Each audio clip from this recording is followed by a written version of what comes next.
Well, so here we are, Kelley.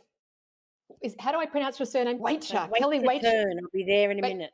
Lovely. Kelley Wacher and David and Dana Hagstrom, welcome so much to the Six Star Business Podcast. Pete and I are really excited to have you here.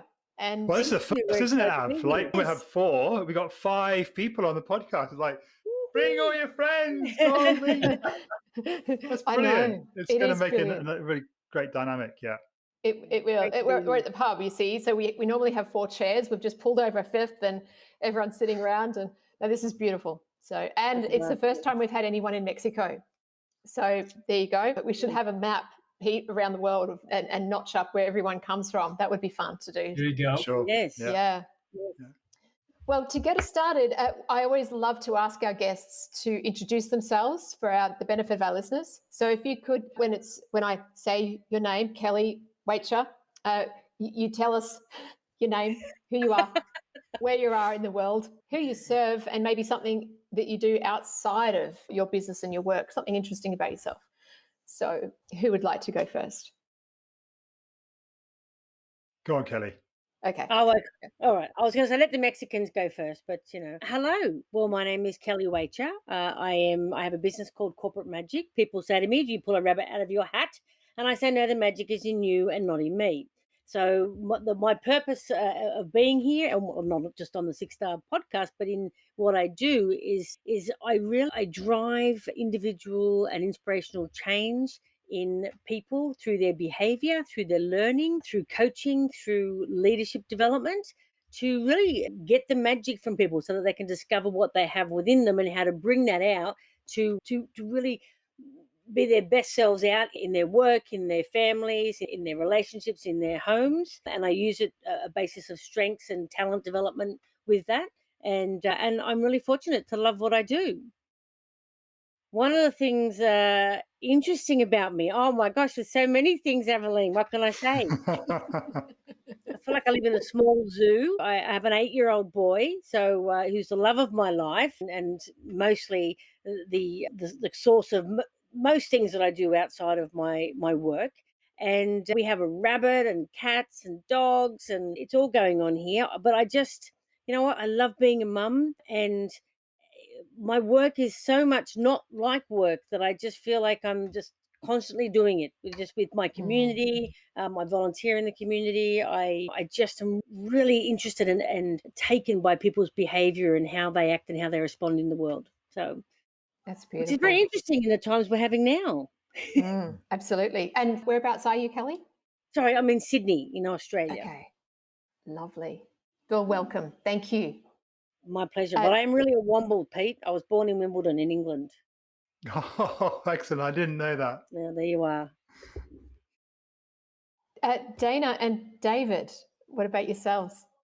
Go ahead. All right. Well, we're the kind of the dynamic duo here, but I'll speak for both of us. If I forget something, he'll jump in. Well, thanks for having us on. We are expats actually living in Mexico, but I'm a retired paralegal and David's a retired pastor.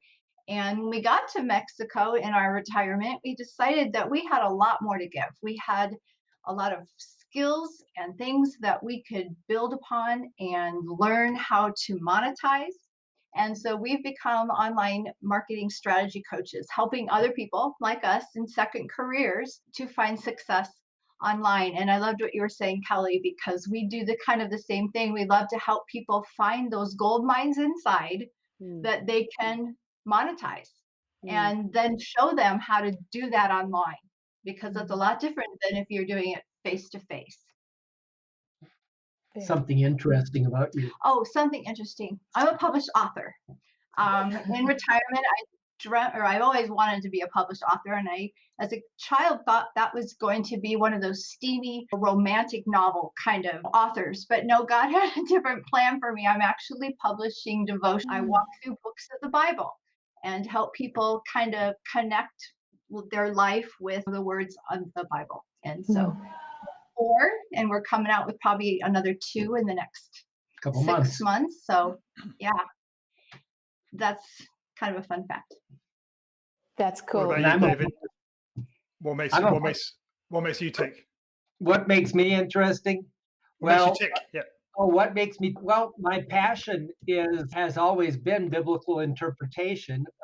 And I did that throughout a career in ministry, but now I get to be my wife's editor and edit her books. I've got a couple of my own that are out there, but now I'm busy editing hers.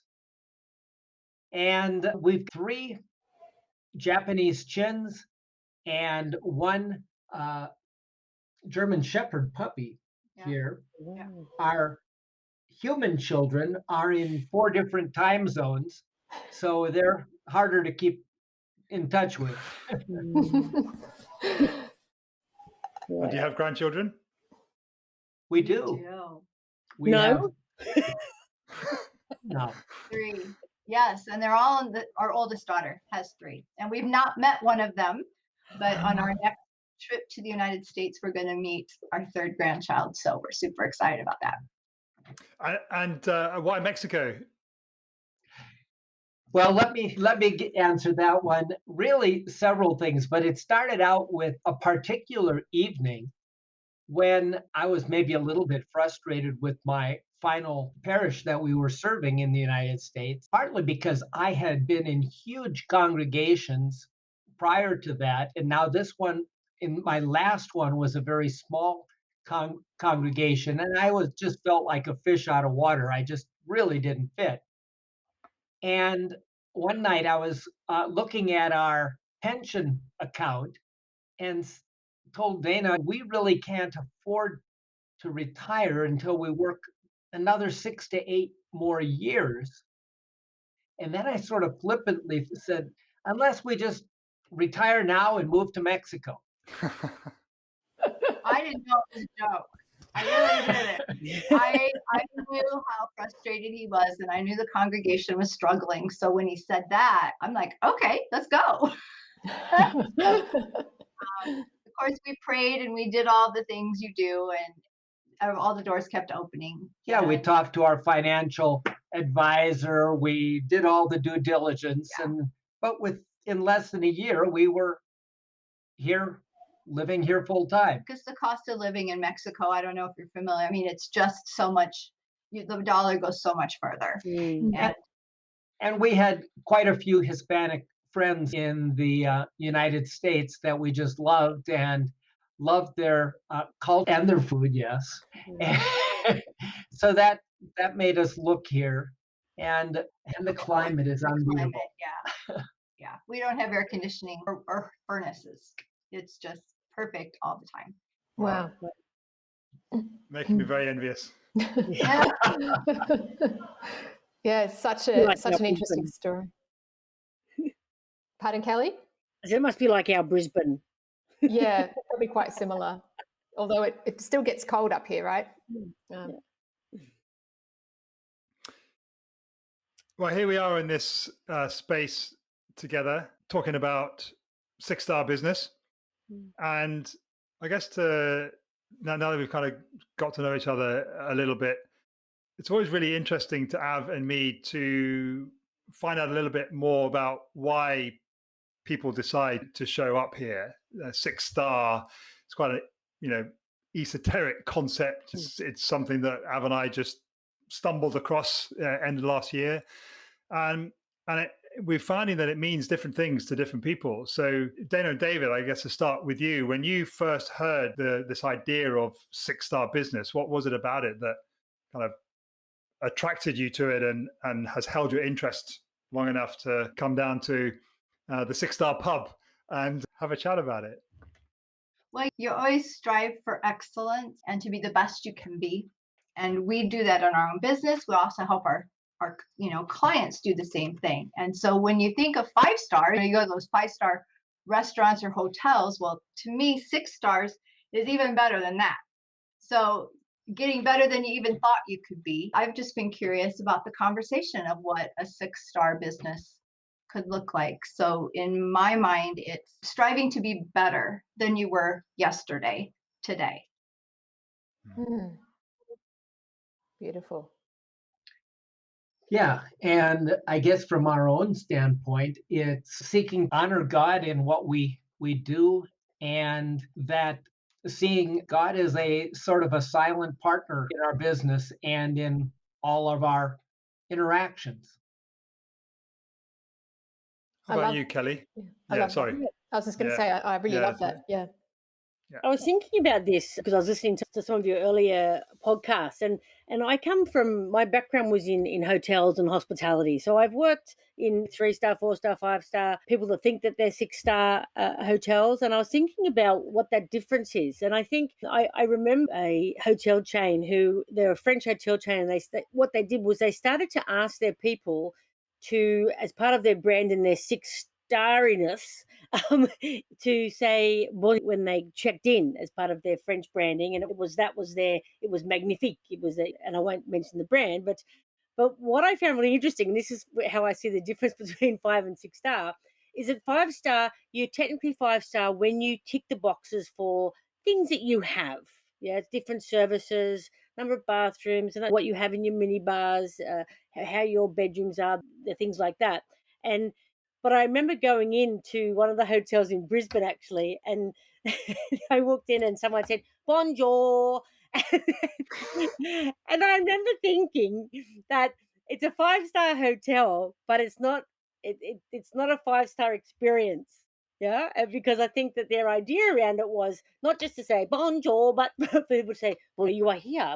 It is magnifique," and so that makes me laugh. So what I think 6-star is, it's more of a holistic approach where you are going the extra mile. You are engaging people in your workforce who have those innate talents and that real passion and drive to really be part of something that is amazing and contributing, that inspires and influences others, and that people, if people are doing what they love, then they're much more likely to do it better and to seek excellence in what they're doing. And I think when you're talking about six stars in business or in service, it's very much a selfless and service mindset to me. And it's very Mm, service oriented, not just motivated by the money, but motivated truly by creating a unique experience for the person who is coming into your business, and something that they're not going to get everywhere they go. So in my business, I mean, there are thousands and thousands of coaches around the world, yeah, and people that do leadership development and leadership training. But I believe that the people who I work with get a unique experience because of what I bring to it. And to me, that's what creates a 6-star business. Is all of that encompassed into an entire experience for your client or your customer. If I can just build on that, when we are meet with a coaching client, and I know what we have accomplished in previous sessions, I may have a preconceived notion of, well, we're going to cover A, B, and C tonight, and here's where we're going with that. But as we talk and as we're listening, we always want to be open and available to what are the needs that our client is bringing Mm. to this session.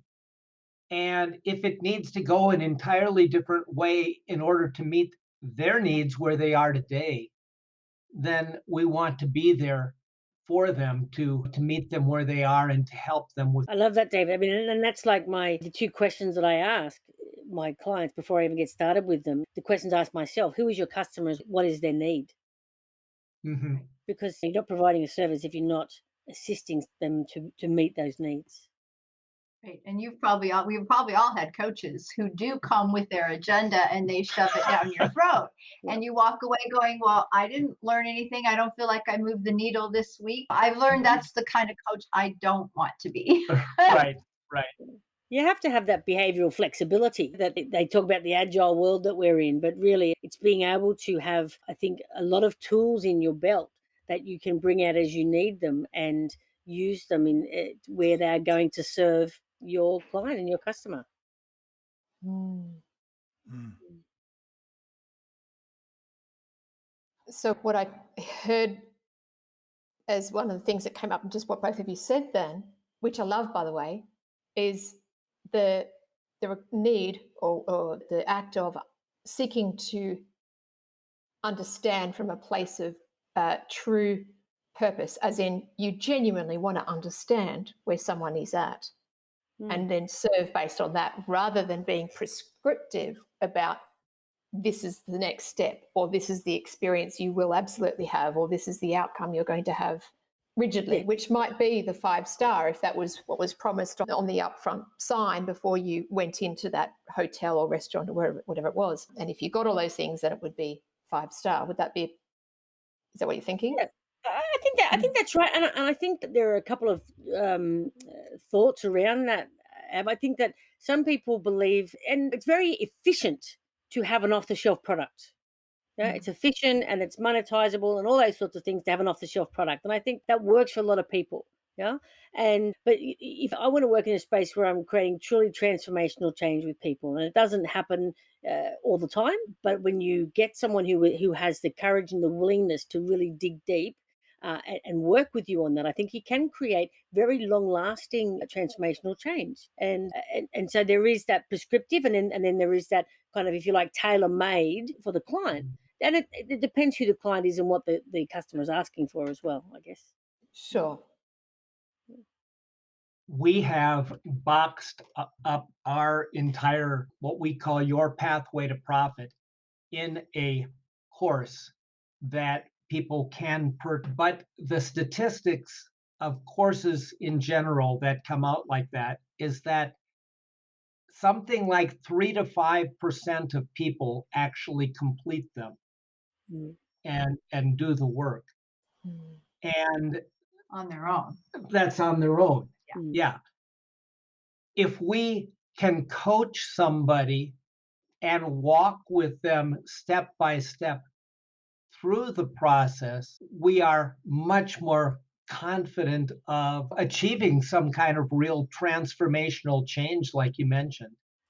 And it's much more rewarding for them and for us as well. No, I was just going to say, it's like one of the things that I say all the time is I don't want to be a one-hit wonder. I'm not just coming in for a day of time management and then leaving you.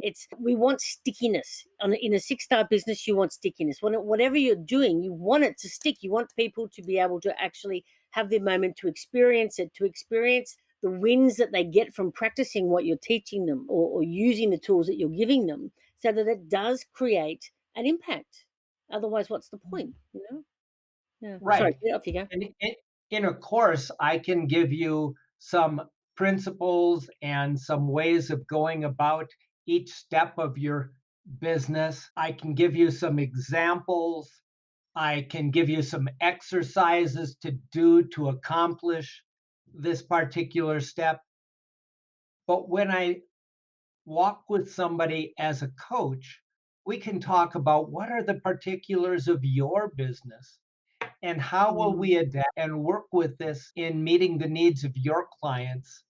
And it's just so much more tailor-made that it offers a much higher level of value to the client. David, I've heard that statistic 2 or 3%, somewhere between 2 and 5% for online courses or sort of self-directed learning people actually complete. Why is that? Firstly, my observation is it seems to be that people want the transformation, they want the change, but they don't want to do the work necessary to achieve it. Why is that, do you think?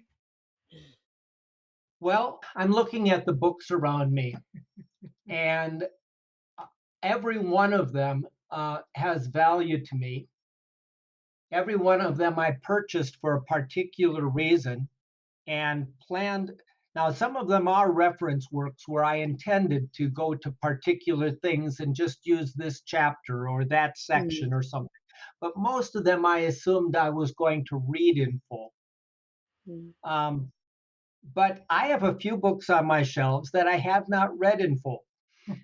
And you guys can only see a few. There's way more books here. Yeah. And why is that? Well, part of it is that my mind moves from one thing to the next. And sometimes I think, well, I'm still going to go back and read those other ones. And I see people doing this with courses that instead of just getting one course and having set aside a particular time every day for a period of time, they will get one course and they'll start working on it. And then they'll say, oh, I need this other one. And now I need this other one. And never finish any of them. Mm. I think the attention span is part of it. People, they get overwhelmed. They hear something that's promised that a course is going to do. They buy it, but then slowly realize that's not going to work the way they said it was. And so again, it sits on the shelf. Or that's what I've noticed and experienced too. Or they realize, oh, I could listen to all these teaching segments and that's not going to change me unless I do the work. Yeah. And I really don't feel like taking the time to do that work. I think one of the other things about this, Pete, is that people are uniquely different. I mean, the Gallup Clifton Strengths says that the chances of someone being the same talents as another person is like 1 in 33 million to have them all in a row. So we're all very different and we all have different fears. And so when you're talking about books, I love this one, feel the fear and do it anyway.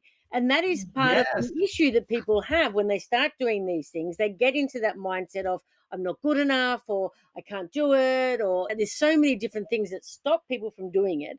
But it's because they're not taking the action to do it. And when we talk about the principles of neuro-linguistic programming, like the success principles, it's know what you want, then it's take action. And then it's to have that behavioral flexibility, then to be able to observe the impact of that behavior, and then be able to have the physiology and the psychology that matches where you want to be. And I do that like that because I do it in a little dance for my program. But and I think that we have to understand that people are unique. There is no one size fits all for human beings. Yeah, Right. that we're all different. And so in your instance, Pete, is that people learn, and people also learn differently. Some people are academic, some people are visual, kinesthetic, auditory digital. So some people can learn from reading a book, other people learn from watching something, other people learn from doing, taking the action. And it's the Kilpatrick model talks about that 20-30-20-10, where 10% is in the learning, 20% is in your mentors, and 30% is in actually going out and doing it. I mean, 70-20-10, sorry. 70% is in actually doing it, 20% is in the mentors, and 10% is in just the books and the learning. Does that make sense to you? Yeah, it does. I guess part of the question behind the question is that just thinking about the implications for a business owner moving themselves towards 6-star is that it's not easy. It's not hard. I mean, we recorded an episode earlier on this morning, and one of the guests talked about doing the hardest work in terms of getting clear on values and purpose and whatever. So if there is this tendency to want the change, so we want to be a 6-star business and all that comes with it, but there's this kind of, and I think it is, we're all different, but I think there is this human sort of tendency to want take the easy path. What is that? I'm struggling to think of the question I want to ask. Is like, what implications does that have for like encouraging business owners to do it? It's going to be hard, but there's no shortcut. It's interesting because when you look at people's levels of motivation, I mean, even if we looked at Hertzberg motivation model, one of the big things is around achievement. And I was talking to someone the other day about this whole concept of people that go mountain climbing, or climbing Kilimanjaro or the Himalayas, and they write books about it and they do movies about it, and they will walk up those mountains and they will lose fingers in frostbite, and they'll keep going in that determination, that courage, and they get to the top, and they get to the top and they're like, oh my gosh, that was the most difficult thing I ever did in my life, and then they get to go down to the bottom, and what's the next thing that they want to do? Climb the next one. Climb another mountain. So people really get to feel a sense of achievement when something hurts or when something's challenging or difficult. And so but they have to be prepared to and willing to go through that difficult path, stepping down the brush in the forest, if you like, to see the path forward. And sometimes people get stuck behind a big tree. Mm.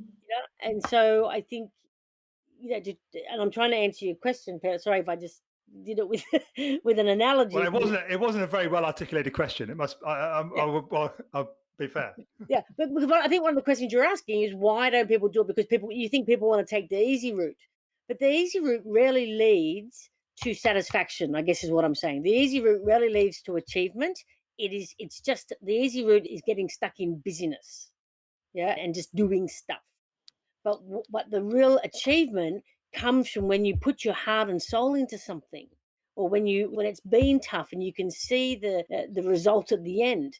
I mean, even in simplicity, if you buy a piece of IKEA furniture and you open it up and you and I don't know about you, I really hate buying IKEA furniture, but we keep doing it. I don't know why. And we just put it all together. I'm there and I'm cursing it, and there's the little screws that keep burring, and but when I finished that piece of furniture and I put it out in our new laundry and I put the washing machine on it, and I thought, that looks fantastic. Because of the effort that I had to put into the thing, to the thing. It's not because it's an amazing piece of furniture. Yeah. So I don't think everybody goes the easy route first. I think people get busy and they go, what can I do to feel like I'm achieving something? And then they take the easy path, but they don't feel that sense of fulfillment unless they do something that's challenging for them. Dana and David, do you find that with the people that you serve, have they come up against a wall or an experience of challenge where they've tried to do it themselves, and have they procrastinated and then come up against more pain, and then they've figured out they need help? Like, what have you experienced with that? We find that people coming to us generally have one of three problems. One of them is that they're trying to do things in the wrong order, and they can't figure out why this step isn't working when they don't realize they haven't done the necessary foundational steps before it. That's one of the things we run into. Another one is that they've been sold a bill of goods saying that this is the key. And it doesn't matter what that one key is. The idea that there's just one key that's going to make it all come together is itself a myth. I can give you a couple handfuls of different keys that are all important. And we put it together in what we call your pathway to profit, that sets out 12 steps that people need to take, but each of them may require several different skill sets. Mm. And they may have those skill sets, they may have to acquire those skill sets, or they may have to hire someone else to do some of those things that they don't have the skills for. And then the third problem that we run into with people is that they're trying to do a half dozen things all at the same time. And they are convinced that all of them are important and that they cannot run their business without doing all of them right now. And what we try to help them see through is to say, let's take a step back, let's look at the bigger picture, and let's say, what if you just work on this step this week, and then we'll take the next step next week. And they are, almost, taken aback by the idea that they could spend a week and not work on all of those things at once. But then at the end of the week, they're like, why didn't I do this sooner? Well, it's they've had accomplished something. and we gave them permission. And that's what I love, is to be able to give people the permission to do this and not have to do it all. There's gold just in that. Just less is, it's that saying, less is more. Right. It's an example of that.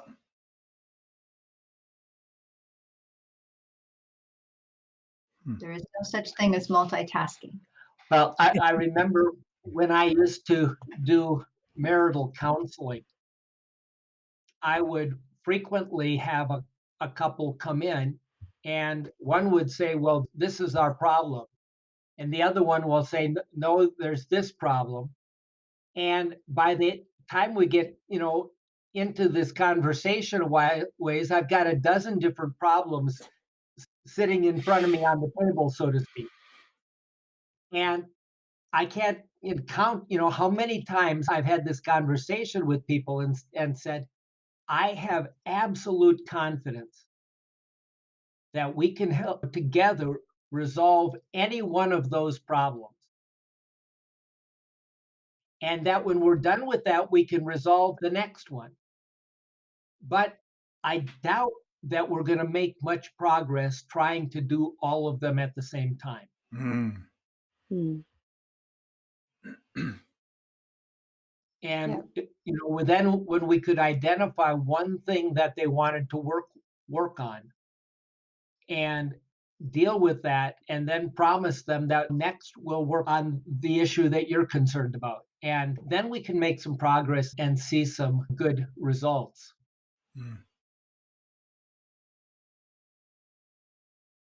I love that. Again, it's like what Kelley was saying at the start. It's not that prescriptive. It's sitting there case by case again and working on it simplistically, like doing the first thing first.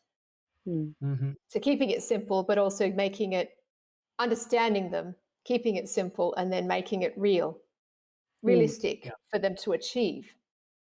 Sure. It's like, how do you eat an elephant? One bite at a time, and that's if you like elephant. Everything's got to be chunked down into pieces. Exactly. Exactly. And you're not vegan. Yeah, well, I don't really eat elephant. It's just the saying. But, I should change it because it's probably not politically correct anymore. How do you eat cake? All at once. Yes, obviously. cake.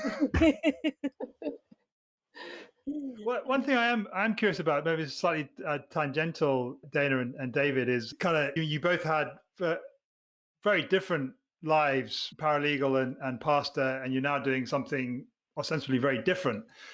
What would you say you brought from your previous experiences into what you're doing now? Because it seems like here and here, like 180 degrees apart, but there must be some connection. I'd be interested to explore that. Right. As I mentioned to you earlier, that I had been in a number of different congregations throughout the years and served some very large and even one very, I'd say, huge congregation. And that was sort of at the pinnacle of my career, if you want to think of it that way. But the skills that I was known for and brought to that task were strategic planning, helping to identify where we are and where we want to be and what are the steps to get from here to there. And then working with coaching other staff members. And in that large congregation, we had, I think, 26 on staff, and helping different staff members to do their best and to accomplish what they're seeking to do in each of their particular ministries. So if I look back, I'd say strategic planning and coaching others were the big things that were my focuses or foci in that congregation. Those are the things that I'm doing in this business as well, though in a entirely different niche. Got it. And I would also throw in teaching. I mean, Yeah, that's your spiritual gift. Is he's this amazing teacher, so he's bringing that gift into our coaching and regularly teaches. So that I see that too as well. But for me, paralegal, I worked in various different areas of the law over the years. Personal injury and trial preparation were probably the majority of that time. And I don't know if you've ever I don't know what you guys' backgrounds are, but getting a case ready for trial is a big deal. You have to be organized. You have so many moving parts. You've got exhibits, you've got witnesses, you've got everything, and you've got an attorney who's overbearing and wants everything to be awesome. And it's my job to make him look like the rock star before the judge and the jury. And you've got human beings on the other side that who have real needs and real struggles Well, right. and need somebody to be their advocate in the midst of this, yes. in the The midst of clients, this not process. on the other side. The people on the other side, they're No, the I defense. mean your clients. Mm, Yeah. mm. Clients, yeah, that was huge. Yeah. To hold their hand through that really rough part of their life, whether that was because they'd been injured at work or in a car accident, or if they're going through a divorce. What was the reason for this trial? It's never a pleasant time of life. So I bring those things. I'm highly organized. I problem solve. I get things done. I'm an action taker. And you're an amazing encourager. Okay. Yeah. That I think was one of the best things you brought to your legal career, is that you always remembered the client that needed someone to care for them in the midst of all, these high power people that are concerned about winning the case. Example of kind of just using the strengths. Kelley used the term earlier, strengths or the gifts that are inside. That doesn't really matter where you're expressing it. You're expressing what's inside of you. Kelley, what about you? When you look back on your life and you look at the dots that have brought you to where you are now, what are you drawing on? Well, in your past? there's a lot of dots there, Pete. I did a bit of dental nursing for my dad when I was younger, and then worked in bars, and I worked in the travel industry and hospitality and sales and leadership and development. And one of the things that I think is the biggest learning, and I love this for the hospitality and travel industry, is that you meet people of all different varieties, probably a little bit like what David and Dana have had in their communities. But it's the place where you meet people who like you, who don't like you, who complain, who give you accolades, who walk into and say, "Do you know who I am?" And others who walk in and say, "I'm so excited to be here." And all types of egos and people from the corporate world, the private world, from people coming into a hotel because it's something that they do every week for work, to those little country bumpkins that have saved up for a year to come into the big smoke and have their 50th anniversary. If you ask me what I have brought through my career, it's that understanding that people are unique and different and all have their own special talents, as I said, and strengths, and being able to really recognize those very quickly and being able to arrange those in teams and in individuals to be able to create, if you like, that beautiful music that you get from a choir. Yeah, you can see where people fit in the world,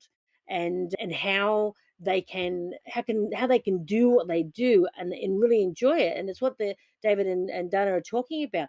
They're using the talents that they have, and they're bringing so much joy to people in what they're doing. And wouldn't it be amazing if many people could do that?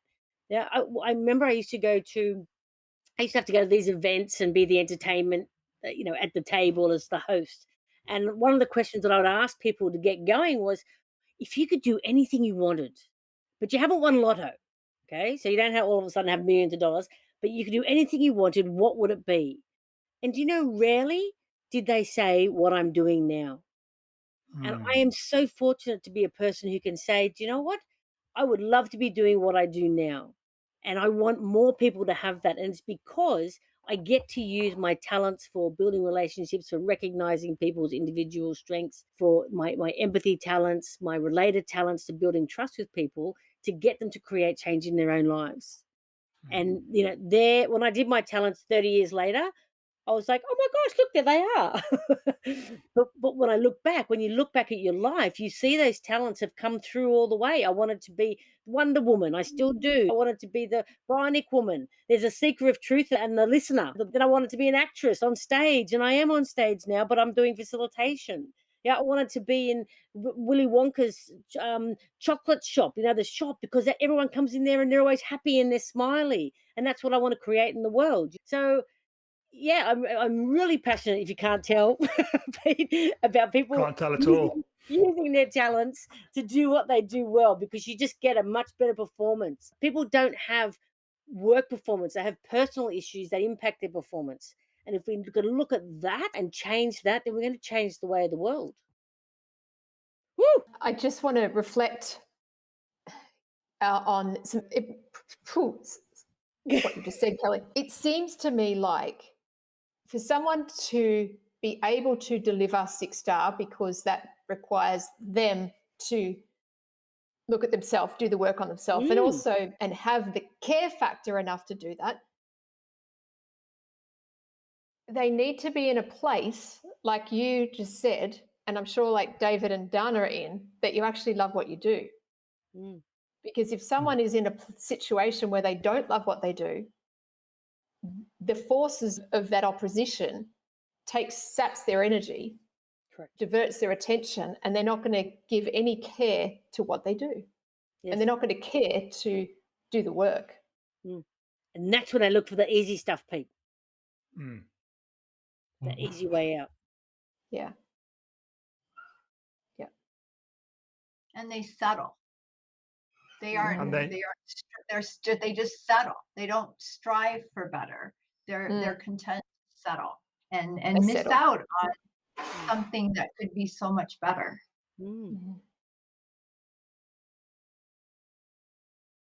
And one of the common things between all of you is obviously your strengths, but your ability to understand people and honor them all as individuals and bring that sense of care and love to what you do and to each person.